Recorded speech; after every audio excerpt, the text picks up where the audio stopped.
are listening to Let's Go, the weekly anime podcast about weekly anime from Dynamite in the Brain and Secret of the Sailor Madness. So come along and hang with the Let's Go gang. It's Dwayne. Hello. It's Niall. Ari. And it's me, Brian. And on this episode, we are covering anime that aired the week of October the 1st to October the 7th, 2023, with the exception of Me and Roboco, episode 26, Million Roboco, in which we get some lore drop on Roboco's history. Much She to meets an old her friend. chagrin. She doesn't want any of this lore drug. She meets an old friend, Millie, who they used to know each other on the battlefield Back in the before war. Roboco ended all wars. But then she saw the news that she was now an idol, and she was like, "What could have one of the humans forced her to do?" Legendary soldier.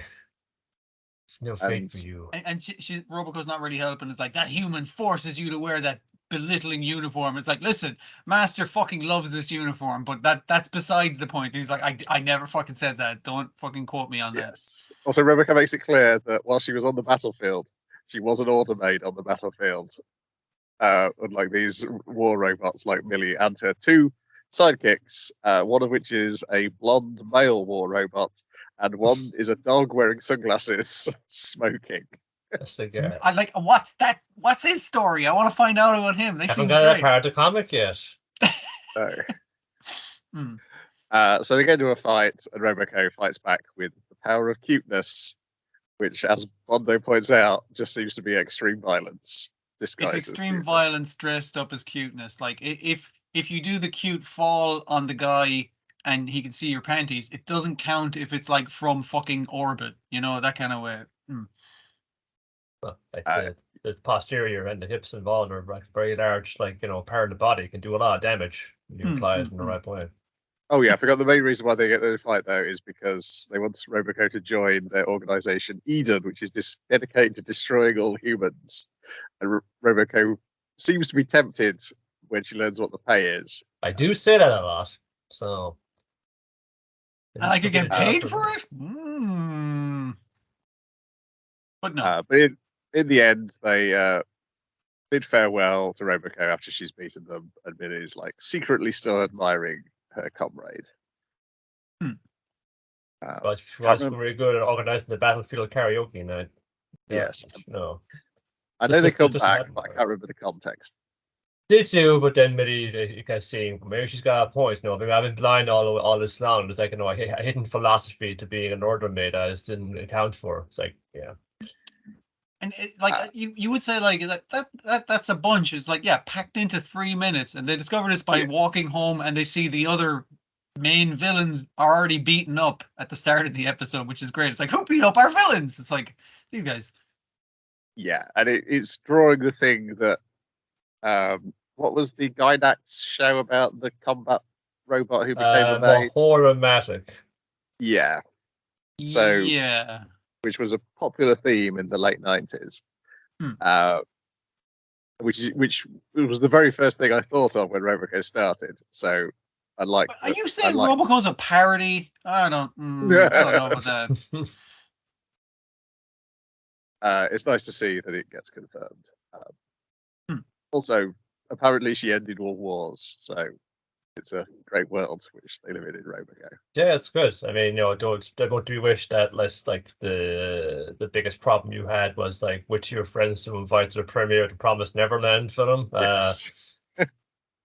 It's basically like a Silver Age Superman, Batman type thing. All crime has already been solved, so we're just gonna have a laugh. It'll be great. The way it happens to Adventure Bird is all organized and it's all done in costumes. So there's like rules and chapters involved in this. So everyone comes out getting what they want. Then we've got Detective Conan, episode 1099, Hagiwara Chihaya, Goddess of the Wind, Part 2, in which Hagiwara and Conan are still in pursuit of this car, and they're getting audio clues as to the directions it's taking along the highway.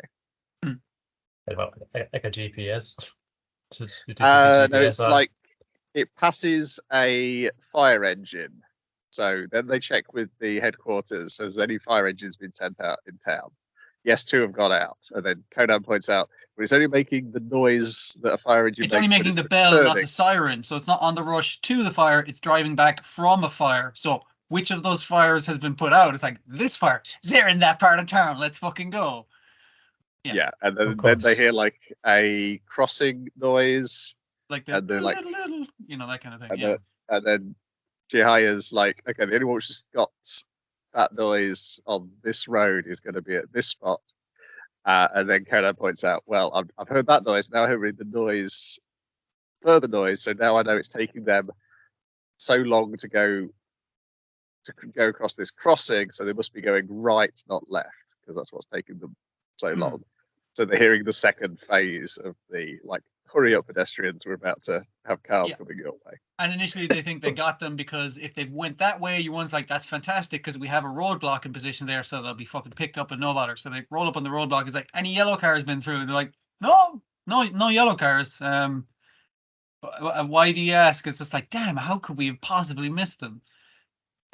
What's the like? I think it's just some clue that they give the officer that gets him on. It's like, actually, there was this one weird fucking thing. They heard when he overheard like the sound of a convenience store, and there was one person who they stopped who mentioned. Speaking of convenience stores, this guy thought it was weird that these guys bought like 20 bottles of hot tea and no snacks. They thought they were going to a function and just getting a bunch of tea, but Conan's like, oh my god, they're using color changing paint on their car. They weren't just changing the number plates. They're going to pour hot tea over their entire car, change the color, go through the checkpoint.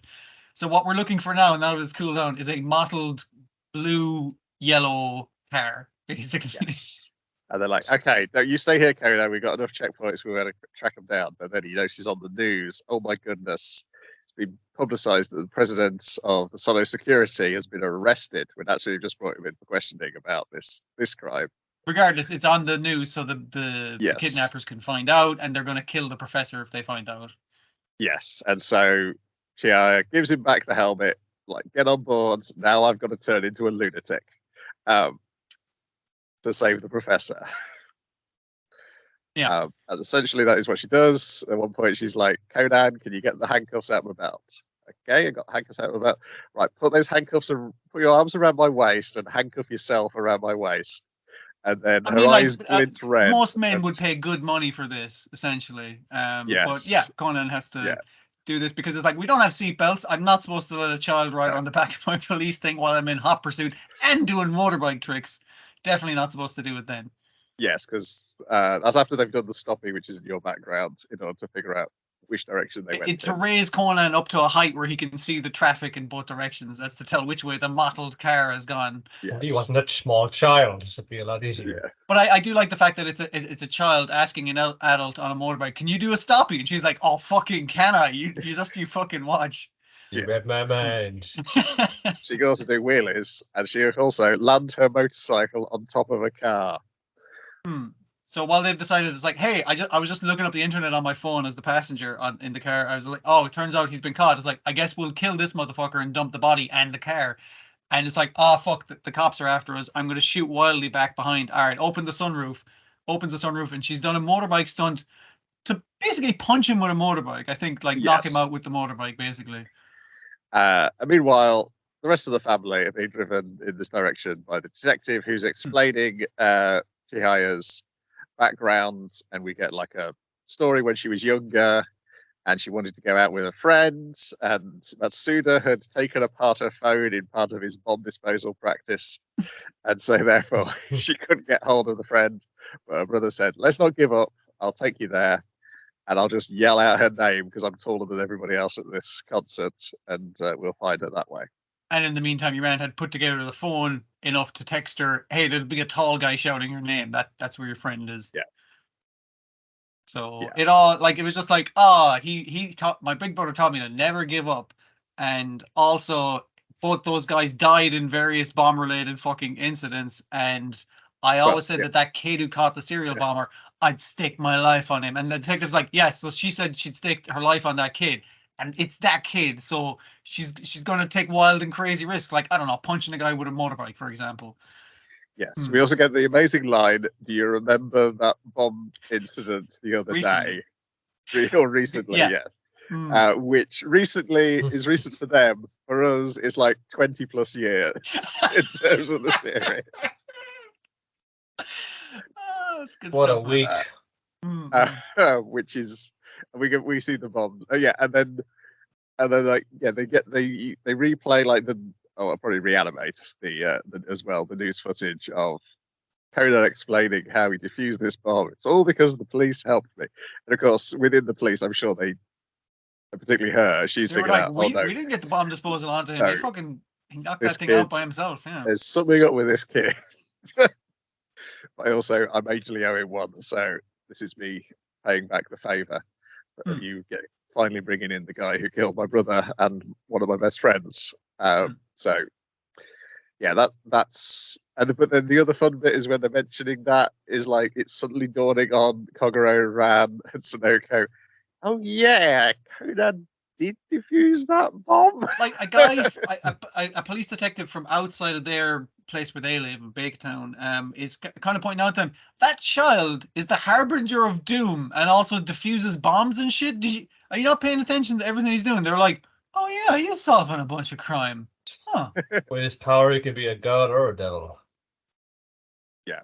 And then we see right at the end the detective explaining to Chihaya that he's going to fake some stories so she won't get in trouble for taking a 5-year-old on a dangerous motorcycle chase. So he's like, so what we're gonna basically, I'm gonna put in my report that you had your subordinate's helmet on the back of your bike to mind it for him rather than having a child on you. And she's like, oh, you're covering up for me? Because you want me to go out with you? Yeah, I'll go out with you. Yeah, no bother. He's like, fucking shut up. No way. Well, no, she says she'd consider it. She says, didn't even confirm. Like, and then she calls him love. Turned him down flat before. So yeah. And then as he's wandering off, she calls him love, and then has a very smug look on her face as she thinks about, I finally paid that kid off. Return the favor. There's not quite based on this first thing. You're like, is there actually a romance here, or is she just winding this guy around her little finger? In order to get away. I mean, like, he's literally covering up a bunch of crimes that she did, and she's willing. Yeah. She's willing to go and be disciplined about it, as she points out. I'm willing to be like, what was it, decommissioned, whatever the fuck they call it when they kick you out of the police. Anyway, I think because discharged probably, because she's just probably going to become a motorbike vigilante. She'll be fine. She'll land on her feet, or land on her tires, whatever, Yeah. But the bit where they're chasing is great fun because Conan is literally just his legs are flying in the wind as he's handcuffed around her waist. Yeah, he's basically like a keychain charm onto this motorbike stunt woman. Yeah. Yeah, I guess it's just going fast enough that he's not going to slip round in either direction or the side. It's a good fun episode. There's no real sort of big meta plot advancement beyond like wrapping up the bomb story from 20 plus years ago. Yeah, getting a bit of closure on that. Okay, finally. Whew. But we will see more of her in future. And the next canon story, I believe, is a Kaito Kid one. But it's not 1,100. Are they saving it for like 1,111? Because that'd be nice. But then we'd be waiting for a while, I suppose. So. No, I think they just... There's plenty backed up now. So I think that's why they're doing them a little bit more regularly than they were a while ago. Right, yeah. I think they're basically, depending on how fast he's making the manga, determines how quick. They're trying to give themselves enough leeway. Yeah. In between. Adapt them. Then we've got Dark Gathering, episode 13, Emancipate, in which we meet two new guys who are definitely up to no good. One seems worse than the other. Was I reading that wrong? Was the guy in the wheelchair, was it his spooky hen that was infecting the place? No, I think they want. No. If they put it there, they want to recover it, and they want to recover the rest. I thought it was literally his arm because I was like, I can't see his other arm, and I was like, does he have a spooky hand? Like your man has a spooky hand, and that was making the ghost. He chopped off his spooky hand in order to make ghosts more evil, and I was like, maybe I'm misinterpreting that entirely. I got this sense that like it was kind of weird fun to say. I told we shouldn't have hidden it here. We knew we were going to lose it. Fun to say, okay, we're getting it now, right? So I very much like the fun. Oh, but this has all gone wrong. Actually, I told we shouldn't have hidden it here. Like they're definitely like, you know, we've seen like there's like been 12 previous episodes of these guys going around, I don't know, making hauntings worse, and then they arrive at this town. Yes. It's fucked Like up. to the point where your man starts off by drowning the old lady ghost, where he's just like, "You really fucked that one up for you, didn't you, old lady? One fucking job." Who they dressed up as an old lady so she would fit in with the story of the other ghosts. Yeah, I think she's a more recent dead old lady. She's not like from back in the oldie days. They've just, and they said they got her costumes, so they got a ghost to dress like an old-fashioned ghost to fit with the theme. Yeah. Man. Well, they're corrupt priests is the thing we're made absolutely clear, and then so they're trying to reassemble whatever it is that arm came from in order to help them develop their ghost. And then we cut to the big old embryo that is entrapped. I hate looking at that thing every fucking time, man. And then it's like fucking like an encounter. It's just like, you know, it's like two lions stalking each other across the fucking prairie, and it's like going, and it's like, I'll kill you, I'll kill you. There's a giant ghost womb being held back by ghosts floating in the sky over the what was the god that's like a god of stillborns or something? Just trying to like it was another stillborns and all that. Yes. But they're basically like they're as it's passing over like a cloud. And they're kind of like, whoa, and but nothing happens, like basically. Because I think the thing is, from their dialogue, you're supposed to think, oh, they're the ones behind that being. Yeah. But then we see this other being, and then the narrator makes clear that this is just them passing; they will encounter each other again. And then by the end, you're like, okay, so which one are they actually powering up? Are they powering up? Are they responsible for the ghost womb, or are they responsible for powering up the ghost who's covered in screaming babies, the babies of which are trying to encourage the main ghost to murder this thing while it's still an embryo?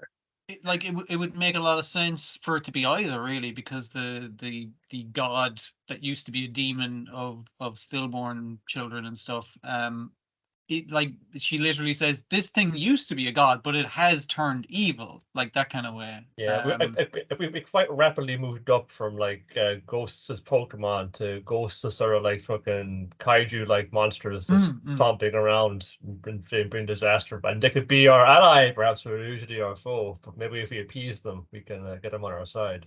Or just like you braid a rope of like strikers like twine and just like just beat the shit out of them with that instead. Oh, and actually, speaking of it being the Pokemon thing, the opening changes where it shows a bunch of the ghosts. So, you get like Scary Priest, Headless Ghost, Charmander, that kind of fucking shit. Like, it's just, they all start popping out, which is great.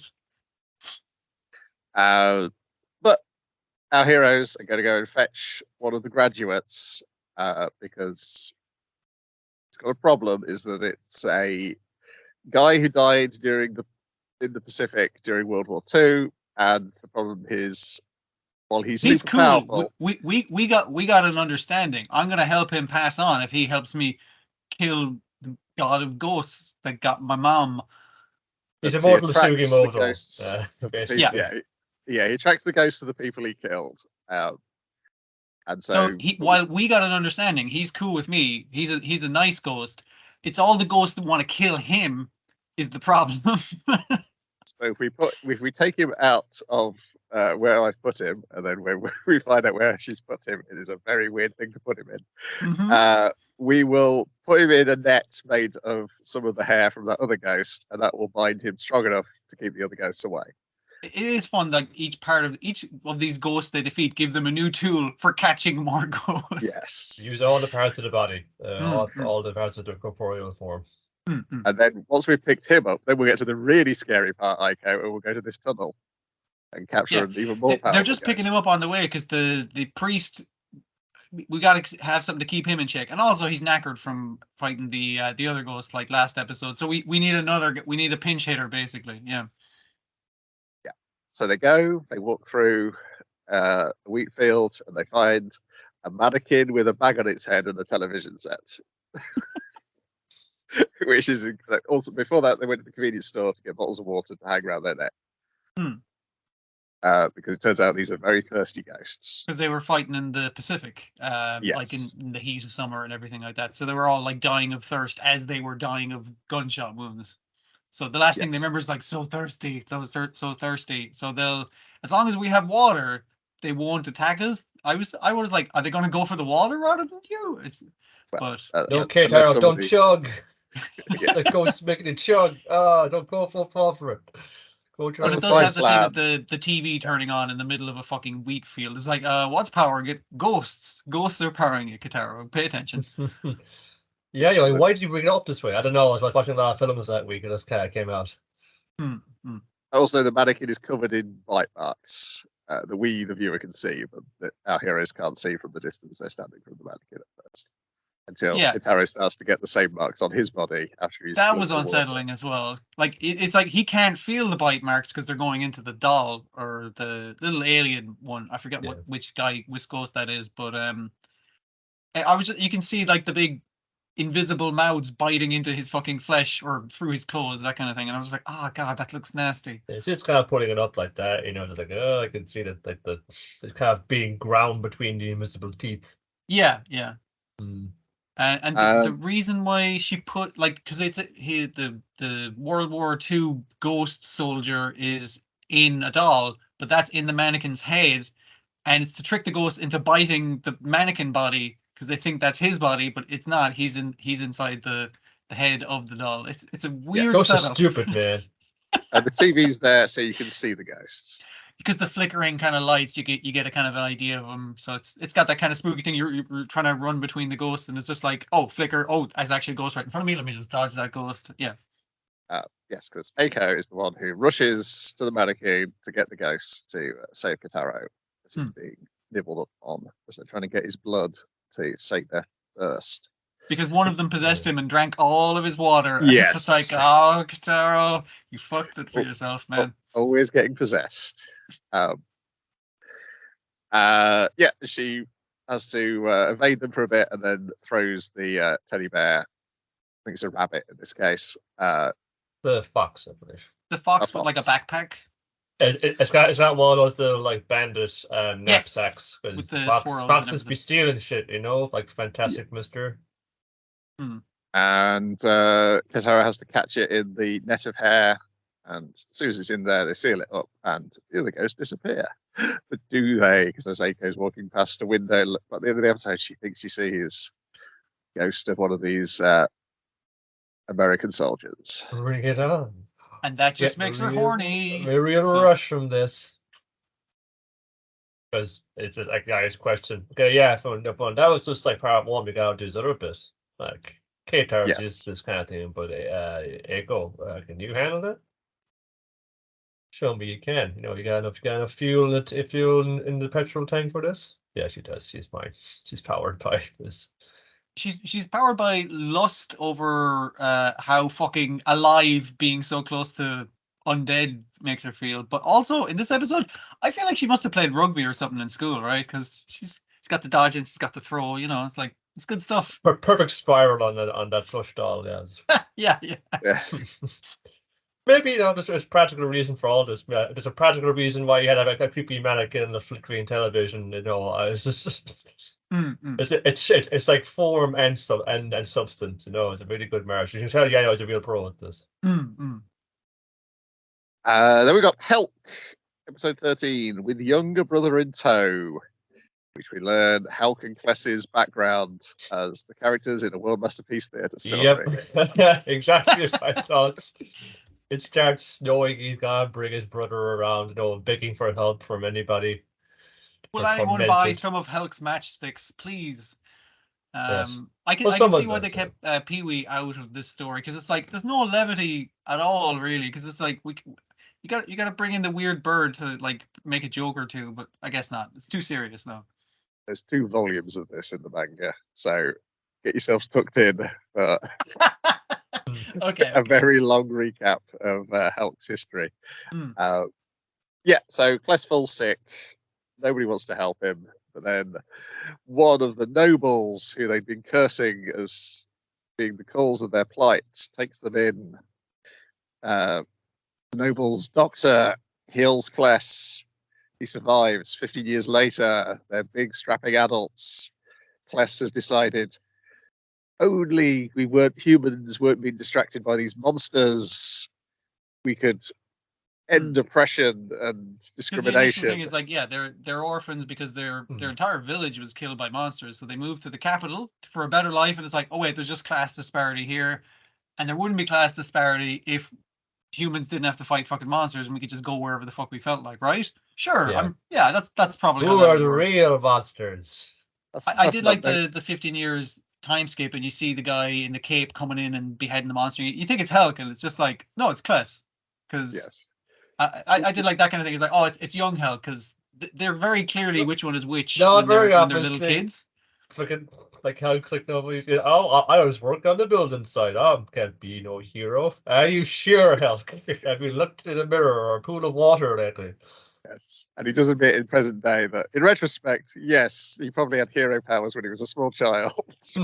Well, he did use these like healing maximum as a small child after being beaten up by the noble children. It's like, wait, you could do that then? It's like, yeah, I thought that was just a thing some people could do. I thought this was really healthy. I don't know. And then he sees that Kless and the daughter of the noble who took them in are getting closer, and he's getting all gleeful. He's like, oh, my little brother's fallen in love.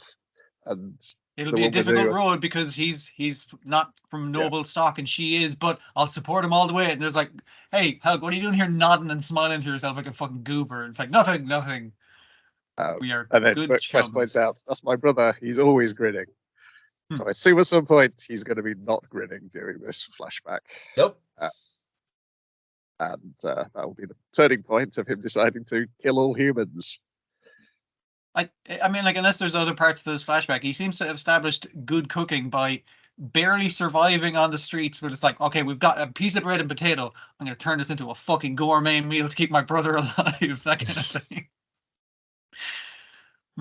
That's pretty much it, isn't it? It's pretty much it's definitely intrigued, say at least, because you saw as well all of the ones who are currently angels, they're also on the battlefield, and they're very much, wow, it's Kless, he's so cool, I want to be him when I grow up. So the next part, it seems to be we're going to be getting to Hulk and his adventuring days with the other character who's an angel. So it's interesting. It's definitely like besides like Hulk's backstory, which he's been so secretive about or just not fucking talking about because he's an idiot. But it's also the most we've kind of seen of like the human society and stuff. We've been viewing that very much so like from the outside so far. Yeah, and I would say like the demon realm, they're fun dealing with the fun miasma making monsters happen, everyone pop up around there. They're kind of feel penned in by that. Humanity is similarly kind of penned in by monsters probably being made by the same bad stuff. So yeah, similar mechanisms. There is no reason why we should be fighting each other. It's just this natural or unnatural phenomenon as reckoned both of our eyes. Then we got a brand new thing. It is Bullbuster. Episode 1. Bullbuster is activated. A small business on the edge of a cliff is facing a mysterious monster.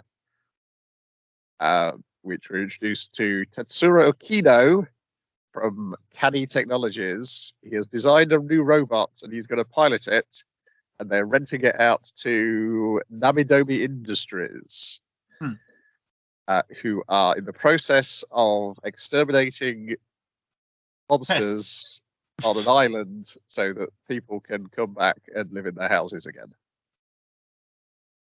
That's pretty much all the world background we get in this episode.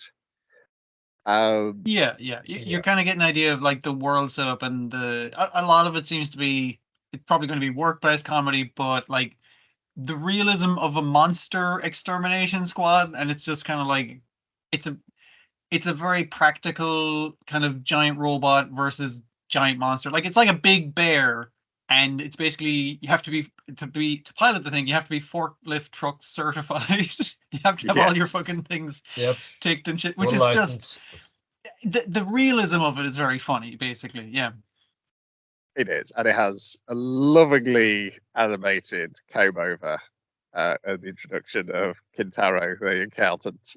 It's a beautiful comb over. It's not only it being swept up in the wind as an introduction to his character, but the way it flops back down in place and everything. And the shine off the dome. Gotta have that. Yes. If only the giant monsters were as well animated. Yep. Because you can't get away with like some kind of mutant naked mole rats every week. So I feel like they're going to be the CG monsters and the mechs as well. The robots didn't seem too bad. They work better in it, yeah. It's just you can't get away from say, there is this like the one texture applied to that thing is this a big fucking thing. It's like pink, blotchy. You know the look, yeah. Yeah, I was naked mole rat was what I was thinking as well. I was thinking sort of Fallout 2 era. Those rat monsters. Well, that's what I was thinking, like a shaved bear. Like, have you ever seen like a bear with like mange, that kind of thing? Yeah. Yeah, but that's in contrast then to the actual character designs, and they're quite good. I like them. This is the what's his face? Girls on Mars, the stuff. Brought peace to Mars with music. Fucking Carol and Tuesday. That's it. Yes.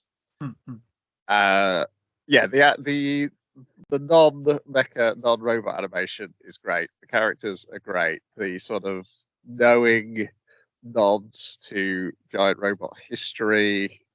That your man's like a super robot fan, but it's like, no, we're real robots here. This is like the most real robots.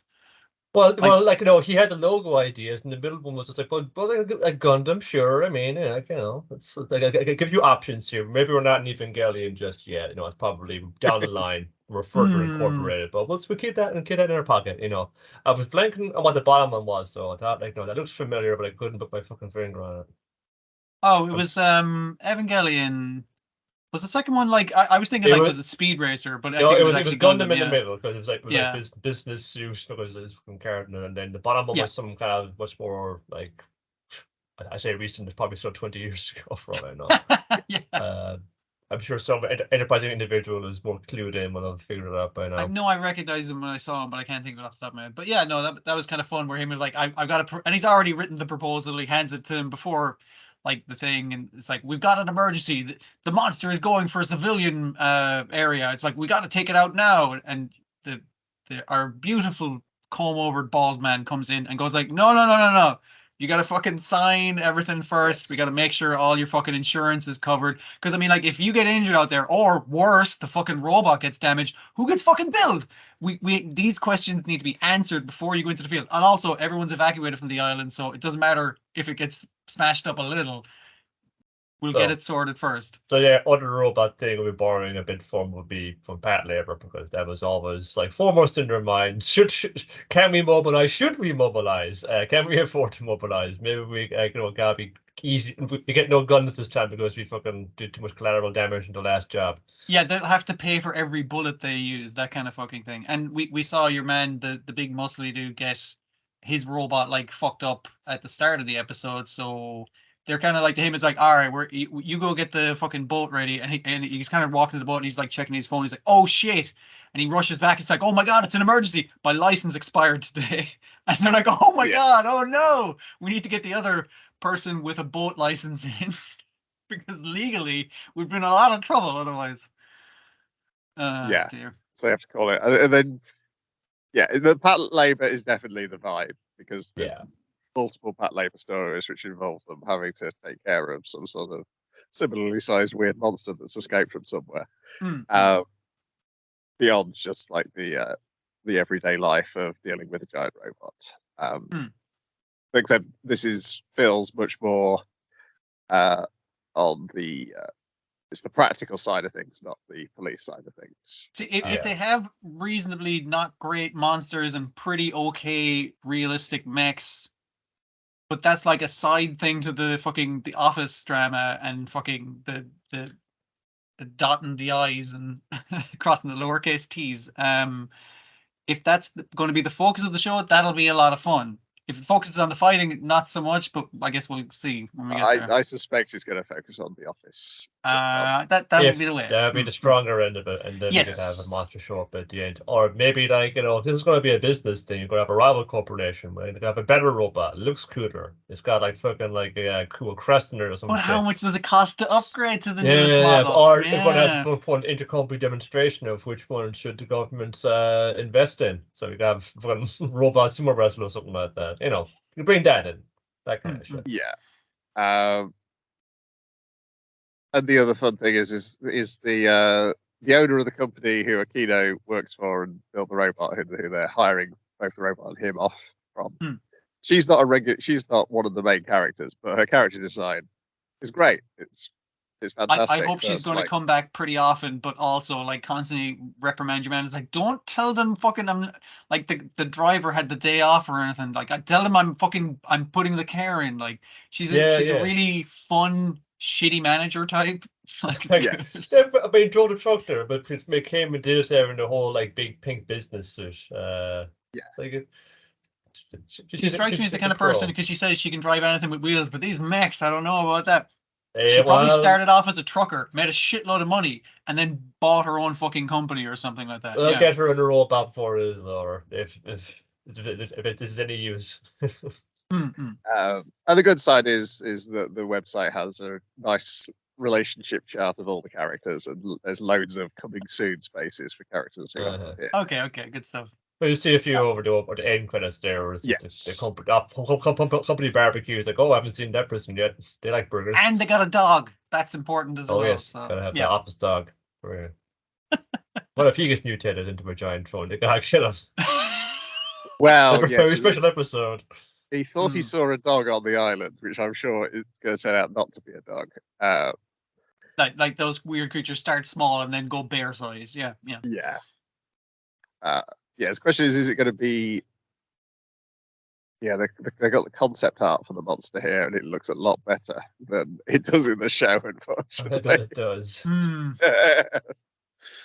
We'll see whether they always maintain the same form or whether there's different ones. Maybe we just started in the most boring one just to establish the fucking stakes. Yeah, and each time we see one, we'll go, oh, that's what animal that's one's based on. But the CG, I don't think it was quite as what was the Amino designed show with the guys who've been pulled out from. I know what you mean. Yeah, to fight weird monsters. It wasn't quite that bad CG, but it did remind me a little bit of that bad monster CG. Right, back to the list of things we watched this week. It's Jujutsu Kaisen. I didn't watch this one. Episode 35, Seance. You know what happens in it, so, you're good. A seance happens, guys. All this fucking Gojo is away. Time for all of us, like, criminals who were hiding in the shadows all this time, who were scared of him to kill him when he was a child. And now we're old and haggard. We're still alive, and he's stuck in a cube, so we're going to go race some hell out in Shibuya tonight. So this is what Itadori Fushiguro and their man Ino are going to take off one. They got three of them cursed. They got Itadori punching the barrier, and it's just like, that's not breaking it. And he's like, well, what happened in this other place I was at? They actually were making the barrier from the outside, so that way they could move around and shit. Yeah. And your man's like, oh, that's pretty clever, because then you're protecting what's inside from the sorcerers because they can't get through it, and you need to find the motherfucker putting it. It's like, yeah, but you need to be in a really obvious place, and they just keep talking, and it just keeps like the camera slowly focusing on the huge fucking building behind them.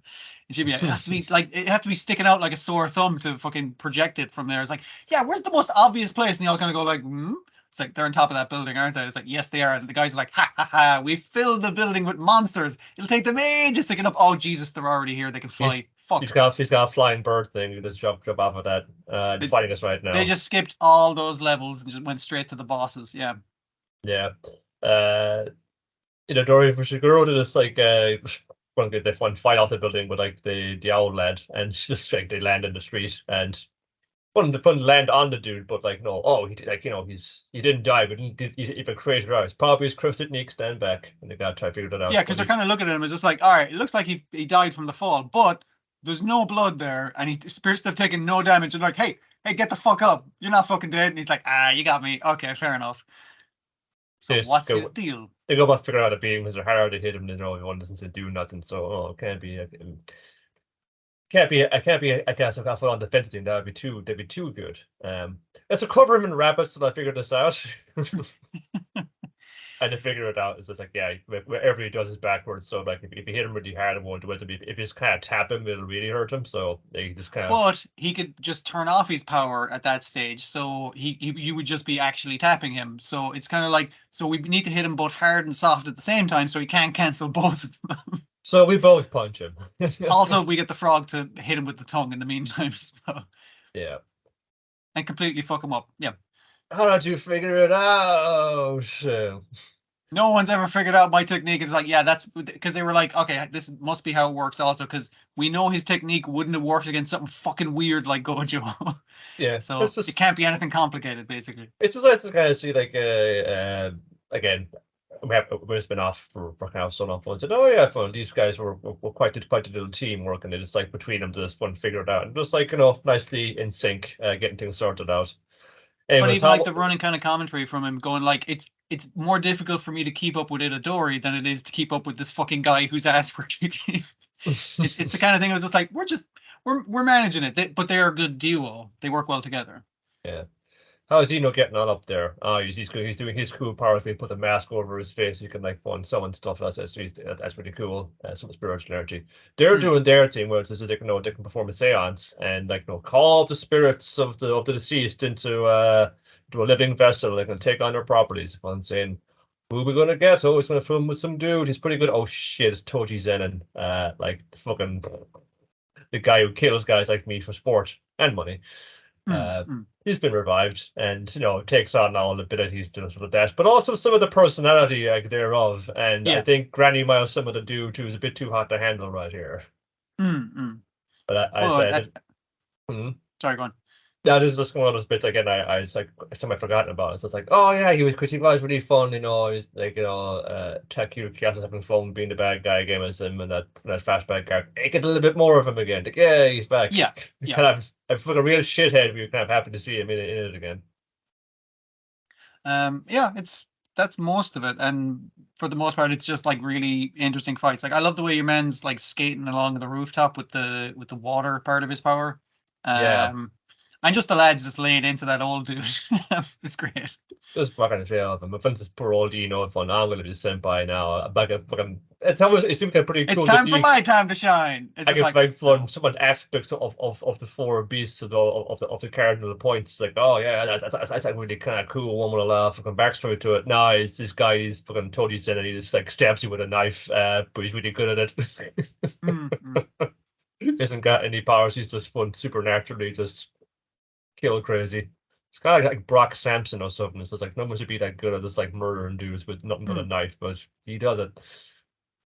And so the body count is getting racked up. Oh yeah, that's going to be out of control by the end. That's when it goes from last week. Let's go save Gojo. You lads work away at that. We'll see how you get on. Then we got finally Undead Unluck, episode 1, Undead and Unluck, which we open with an anime of an entirely different comic. That was great, actually. I love the style difference. That was a good job. I went to refresh my memory of the first chapter of it earlier in the week. And I tried to think about that now. I think I maybe went on a touch too long with it. I was going to confuse somebody. Like maybe be too much fun. Like, am I watching the right show? Did I walk into the wrong cinema screen? Yeah, it's just an air of listings going up wrong on streaming services. Just to have fun and saying this must be fucking. Must listen up wrong. Maybe I'll check back tomorrow. Yeah, I mean, I've got an idea why they might have extended it. Because they know where it's going as well. Yeah. Yes. And also to show how fucking weird volume that manga went on 101 volumes and it went fucking places basically. Yeah. Yes. And now Fuko has finally read the final volume. She can throw herself in front of a train and kill herself. Yeah, her fucking thing is just like, oh man, what a great fucking ending. What a beautiful child like young romance. I wish I could have had that. Time to die. Woohoo! Here we go. And then a shirtless man says, "Oi, oi, oi! What you doing? Hey, that's dangerous. Get Suicide, that safe off there." passe. Yeah, get off there." She pulls out a knife. It's like, stand back. I got a deadly disease. If you touch me, you'll fucking die. Oh, I And ain't he tried just that one walks yet. into her knife and it's like, hey, you fucking stabbed me. What the fuck? Yeah, so she's freaking out that this guy can just take a blow from a knife, and then the ground he's standing on the edge of the bridge, gives way, and he gets hit by a train. I like the way his head just comes off clean, but his body Yes. just splats basically on the train. Okay, he got better. His head rolls up back to her, and it's like, hey, that was kind of fucked right there, right? And she's like, what the fuck, a talking head as a zombie? It's like, no, I'm undead. It's different. How is it different? You are like me. You break God's rules that are an affront to existence itself. So that means we it's should got team rules. up. It's got rules of how it works. So let's figure out how it goes. Maybe you can finally be the person who will let me die. As equally as happy as upbeat she's about just jumping off a bridge. She's like, funny. This is equally happy and upbeat to try and figure out a way. Oh yeah, I want to kill myself as well. But as she learns throughout the episode that maybe she's not so keen on killing herself as she first thought, as this zombie keeps on putting her in predicaments where she might die, and then she's panicking and not wanting trying to die survive, basically. Yeah. Yes. I try to remember the order in all the things. They end up getting. She falls off a building at one point. He uses like his stump legs that he's grown back to jet off in spurts of blood while taking her through the sky, and some mysterious guys are watching her, going like, "Yeah, we got a beating him. We're gonna follow him back to his lair." And he's like, "I'm gonna take you back to my lair so I can plan how to die." And then when taking her on top of the building, he's like, "I used like pressurized blood to fly through the sky as I keep regenerating my feet." And she's just like, what the fuck? She can't really listen to his explanation of his fucked up powers. And he's stark bollock naked at this point. Oh yeah, like there's a giant sensor bar for to censor his giant penis the entire time, because obviously he was exploded by a train. All his clothes were also, he was only wearing pants, but all of them were exploded basically. Yeah. I was the top half got exploded like earlier in the day. He got hit by I don't know, a bus, and then he just went flat down. Got the top half that time. There's a nice visual joke in this where he's swinging her around to go like, "Oh, you want to die?" He's like, "Woo, I'll swing you off the top of this building." And she's like, "No, please put me down." And it's like, "Off the building?" And she's like, "No, back on the building." But his sensor bar has flown off his dick and hit her in the face. Just like some funny visuals, yeah.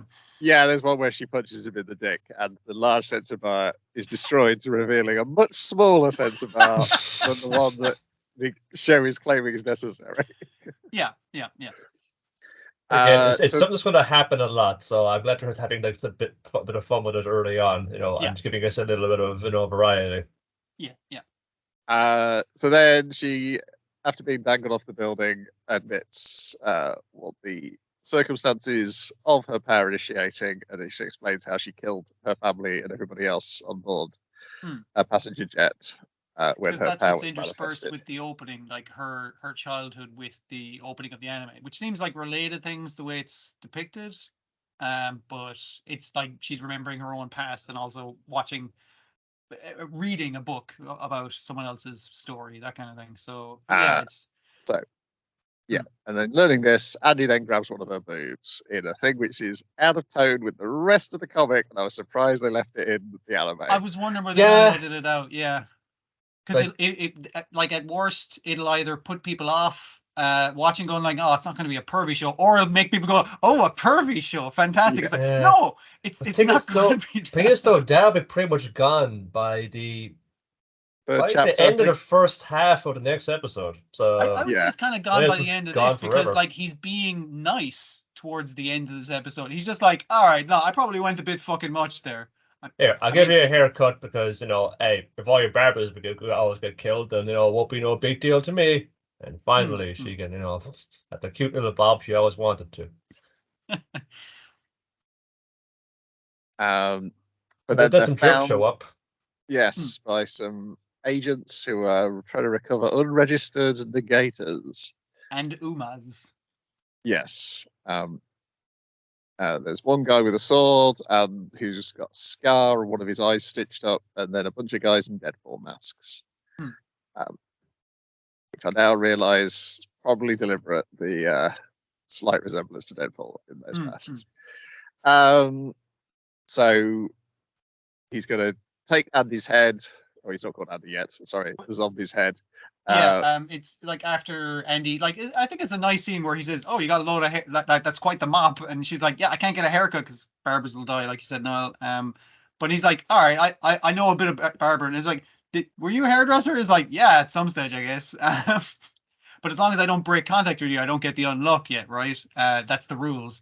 And he gives her a nice haircut, then he lets go. Is him like what kills him? I think like a sign falls down and like slices his head off, and the guy's put his head in the box. I thought that Judas came in because I thought that the guys coming in was the unlock. It was your man coming in with the sword who got him. Yeah, you're right.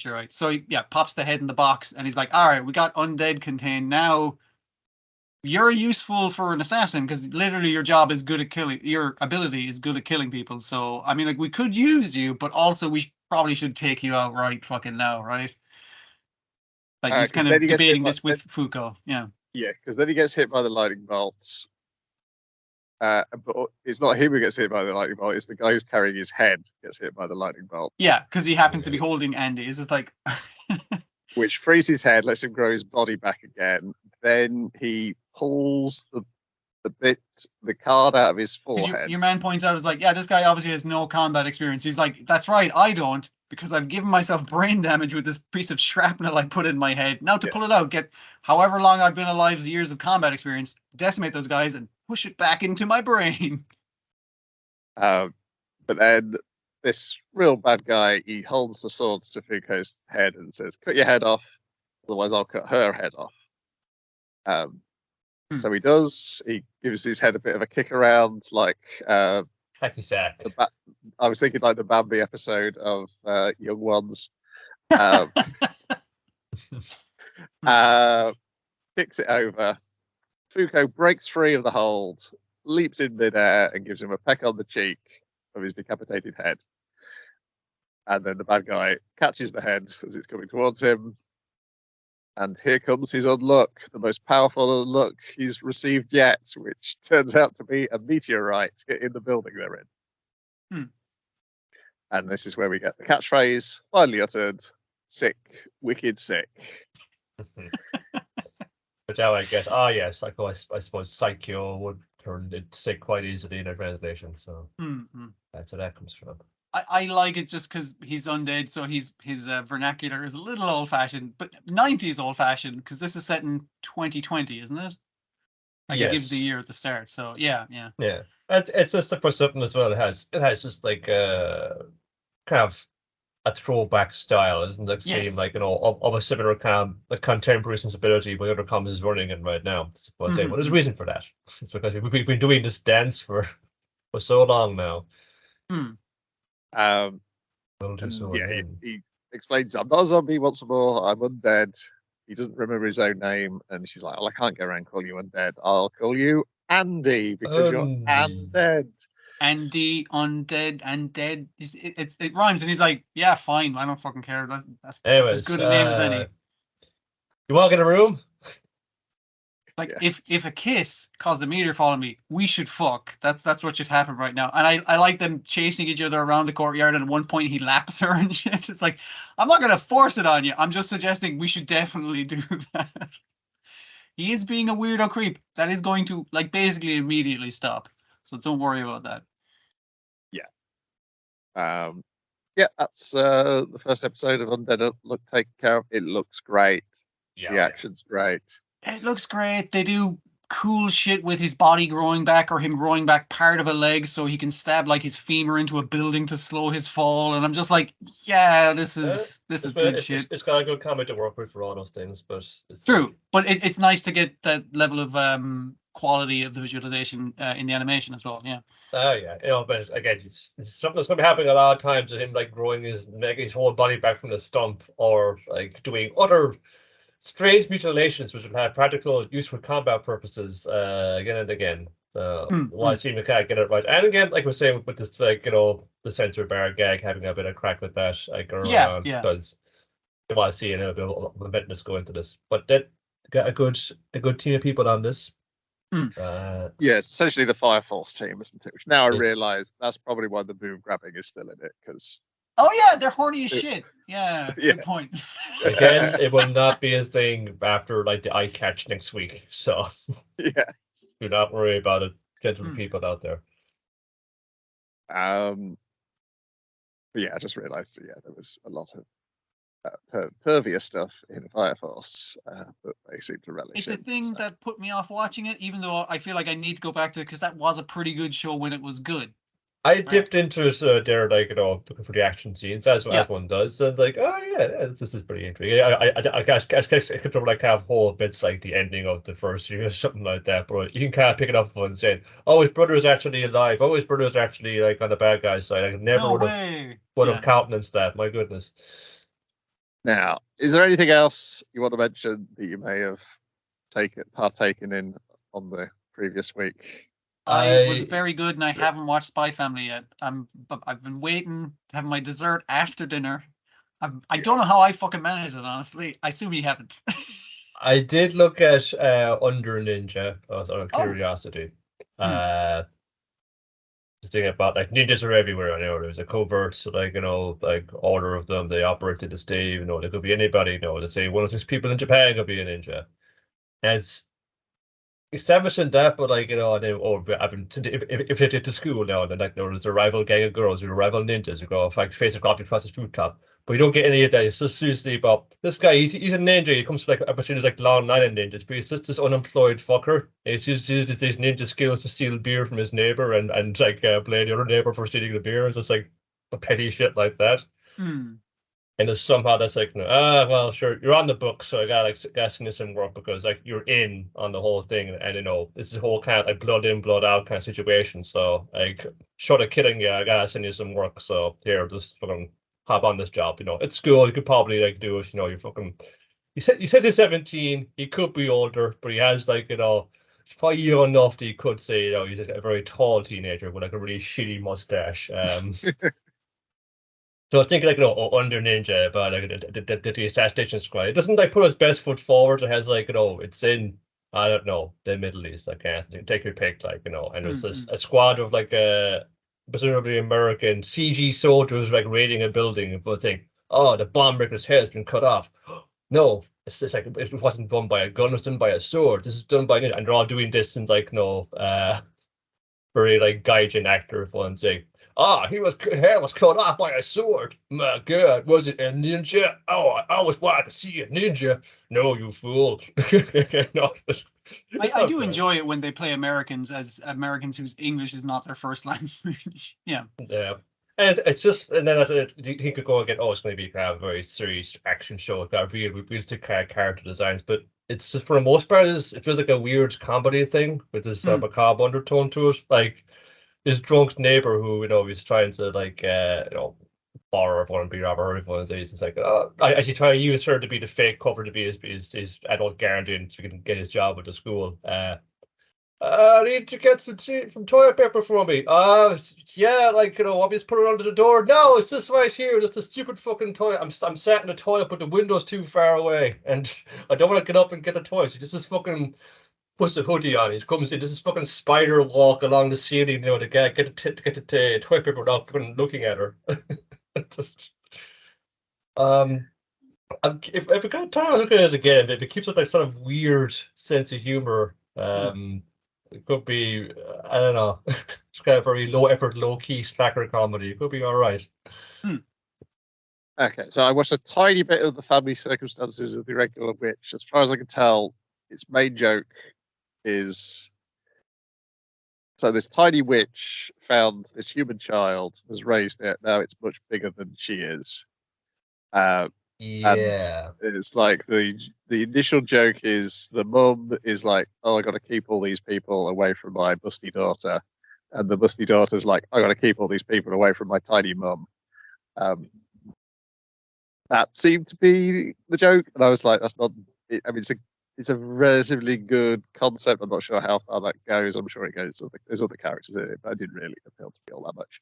The one which annoyingly didn't appeal to me as much as I hoped it was Miggy and Dali, which is based on the last comic that Nami Sano, the creator of Haven't You Heard, I'm Sakamoto, made. Like that, it's like so close to my sense of humor that it is frustrating that I don't find it funny. So in this one, there's a pair of twin orphans who get themselves adopted by an elderly couple, or rather, one of them gets adopted, but then both of them move into the house, and they're constantly swapping places in amusing scenarios. And then it's revealed at the end of the episode is that they contrived that they would be the ones adopted by setting up a bizarre sequence of events so that they appeared angelic. Because they need to get to this particular town. It had to be this couple, because they come from this particular town where their mother was murdered, and they're investigating. They want to find the murderer of their mother. It got serious all of a sudden. Okay. It is a comedy as well. It's a horror, it's a comedy, it's a detective story. And it just doesn't quite work for me, which is why it's so frustrating watching it. If it was outright bad, I could have stopped watching it earlier. But I got all the way through and I was like, that's the same problem I had with Haven't You Heard of Sakamoto? It feels like I should find it hilarious because it is kind of warped and it has loads of sort of weird physical gags. But it just doesn't quite work for me. Okay. 16-bit Sensation. I thought you said PC Engine games. It's PC games. It's based on. Just PC games, even. Okay. Yeah, so it wasn't for me. Even though I recognize some of the references. I mean, it is funny that it's a vintage PC game is the thing which causes her to travel back in time. But as that's not really vintage Shoujo games is not a thing of interest for me, I was not interested in the show itself. I watched an unsubtitled episode of Mercury Men, and I'm fine with it not being subtitled. Oh well. Most of it is very primitively animated. The only thing of interest is the ridiculous magical boy transformation. I guess there was Saint Seiya type transformations as guys strip naked and stick a Mercury Man sticker on their shoulder in order to transform into a superhero. Right. I think I glimpsed at Kamiarabi God.app and it looks hideous. So yeah, I don't think I went much further than 30 seconds of that. What was one here? I've forgotten about now. It wasn't a precursor I watched a lot of, but it's just it is this is them. I guess they're doing like looking for magical Doremi style. Here are the characters from that precursor, like that 15 years later, and they're all adults and they all have ennui, or maybe they look back fondly on the magical girl days and decide, did I peak too soon? It's my life. It's probably not as dour as that, but that's all I can see, like any of those kind of stories of one thing. What happened next? Like, what was supposed to follow through on that? Yeah. Somebody is fan subbing the Diary of a Chibi. I would say you don't need to go out of your way to look at the fan subs of the Diary of Chibi. It didn't strike me something that would needs a lot of like dialogue to it. It's packed full of dialogue. Okay. It feels almost like an educational children's show. Maybe it is. It may well be, yes. I was like, oh no, this is for much, much, much, much younger children than a child in his 40s watching this. I was like, and the animation is frustratingly variable. There's sequences where it looks absolutely fantastic and sequences where it's unimpressive CG models moving around. Yeah, so this was, I was like, at the end of this week, I was like, well, I guess the things I'd earmarked are the things I'm probably watching. I was a little disappointed, and then I remembered, oh no, hang on a second, Pluto's coming out. Yep. Yeah. Akuma Kun's coming out. There's a Gay No Kitaro movie coming out. They're still making shows for me. Yeah, be all right. It's a very slight lull. I wouldn't worry about it. Yeah. Yeah. At least they've stopped making any more foodie coolie stuff. You want on record say, we're not making it anymore. I don't believe it. I think we'll be back in 15 years. I think we'll be back in 15 years. End of Evangelion. We're never making any more. we just got to make invent more genres of music you can tag on with the subtitles. We're on shoegaze now. Once you fellas no longer in charge of Adult Swim, I can 15 years when you've got people who are reminiscing about the sequels, then you'll get some more sequels, I think. Remember the Fooly Coolies? Oh yeah. Were those sequels? What? We'll make sequels to them. Yeah. All right. Yeah, I'm sure people will call us FLC on Zero. We'll destroy all again. I'm sure somebody somewhere has said we're not making any more Cutie Honey anime, and then that has repeatedly been proven untrue. Well, they might take a bit of a bath in the last one, so maybe they're going to hold off for a little while. Well, yeah. I mean, they only made half as many this time, so to try and finish it. Yeah, and I assume Production IG could shop it elsewhere if they wanted to make more at some point down the line. Yeah, I don't believe for a second that I think there's no more in the immediate future coming, but I don't believe for a second that there won't be more Fooly Cooly at some point.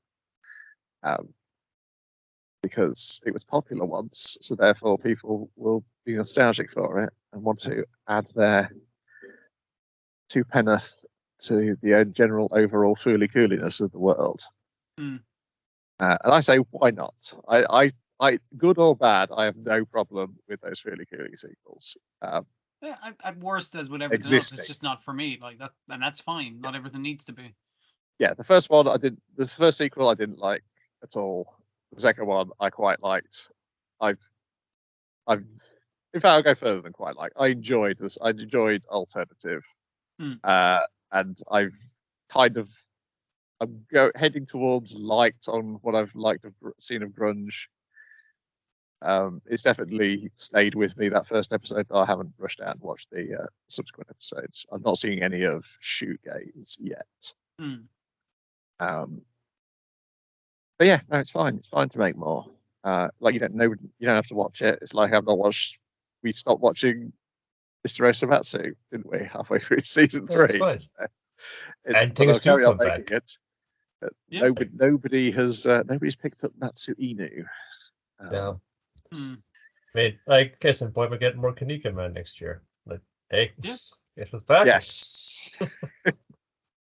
But not a remake from the start. It's a particular arc there. It's jumping in partway through, but I guess it's just like maybe because wrestling, in particular Japanese wrestling, is now become a bit more widespread. Like maybe you got Tekken Match Double for that a little bit too, to kind of reintroduce this wrestling era to a wider audience. So I think the time is right to get out and do it. Also, it's a matter of anniversary anyway, so it's probably also the time is right. Whenever it's an anniversary. Yes. And at worst, if it isn't for me, they might bring back those little plastic wrestling figures. I'll be just like, ooh, little guy. I think there's a reasonably good chance that might be okay. If those things aren't fucking 3D printed files you can get now, I'd be shocked. Yeah, I mean, they still do those sort of things. Yeah. It's been a while since I've seen them. I've got like a bunch of super deformed One Piece ones from a while back.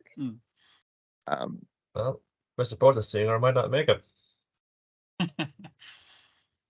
I think that's it for this week. Next week, we've got the editions of Spy Family and Dr. Stone New World Part 2. Which will be a lot of fun. They're going to try and grab that petrification device. What could possibly go wrong? Sure, it'd be great. Nothing.